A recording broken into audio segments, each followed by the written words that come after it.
முத்துவும் மனுவேலும் பக்கத்து பக்கத்து வீடுகளில் வசித்து வருகிறார்கள். திங்கள் முதல் வெள்ளி வரை வெவ்வேறு இடங்களில் பணி செய்வதால் காலையிலேயே எழும்பி தங்களுடைய பணிக்கு சென்று விடுவார்கள். சனி மற்றும் ஞாயிற்றுக்கிழமைகளில் ஒருவரை ஒருவர் பார்த்து ஒருவருக்கு ஒருவர் உதவி செய்கிறவர்களாய் சில காரியங்களை சேர்ந்து செய்கிறவர்களாக வாழ்ந்து வந்தார்கள்.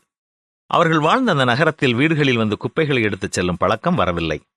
ஆனால் பல இடங்களுக்கு அவர்கள் சென்றபொழுது இந்த வசதி இருப்பதையும் நகரம் சுத்தமாய் வைக்கப்பட்டு இருப்பதையும் பார்த்த இவர்கள் ஒரு தீர்மானம் செய்தார்கள். தங்கள் வீடுகளிலே கழிக்கப்படும் கழிவுப் பொருட்களை வாரம் ஒருமுறை எடுத்துச் சென்று ஊரை விட்டு அப்புறமாக ஒரு குழியில் போட்டு வருவது இவர்களுடைய வழக்கமாக இருந்தது. ஒரு நாள் அவ்வாறு அங்கே சென்றபொழுது அந்த குப்பை மேட்டிலே அநேக எலிகள் அங்குமிங்கும் ஓடி விளையாடி கொண்டிருந்தன. இதனை பார்த்த முத்து மனுவேலை பார்த்து, இங்கு ஏன் இவ்வளவு எலிகள் இருக்கிறது தெரியுமா? இந்த எலிகளுக்கு இங்கேதான் அதிகமான உணவு கிடைக்கிறது. வீடு கட்டுவதற்கான தாள்கள் மற்றும் பொருட்கள் இவைகள் இங்கே கிடைக்கின்றன. எனவே உற்சாகமாக இவை இங்கே குடியிருக்கின்றன என்று கூறினார். அது மட்டுமல்ல, இன்னும் 2 வாரங்களில் இந்த இடத்தில் நம்ம ஊரிலிருந்து வந்து எல்லா குப்பைகளையும் தீ கொளுத்த போவதாக நான் கேள்விப்பட்டேன் என்றும் கூறினார். அப்பொழுதுதான் மனுவேல் யோசித்து பார்த்தார். தீ வைக்கப்படும் பொழுது பெரிய எலிகள் ஒருவேளை தப்பித்துக் கொள்ளும். ஆனால் அவர்கள் கட்டிய வீடுகள், அவர்களுடைய குட்டிகள் எல்லாம் அழிந்து விடுமே என்று எண்ணினார். இந்த எண்ணத்திலேயே அவர் வீட்டிற்கு வந்தபொழுது அவர் நீண்ட நாட்களாக பத்திரப்படுத்தி வைத்த சில பொருட்கள் அவருடைய கண்ணிலே பட்டன.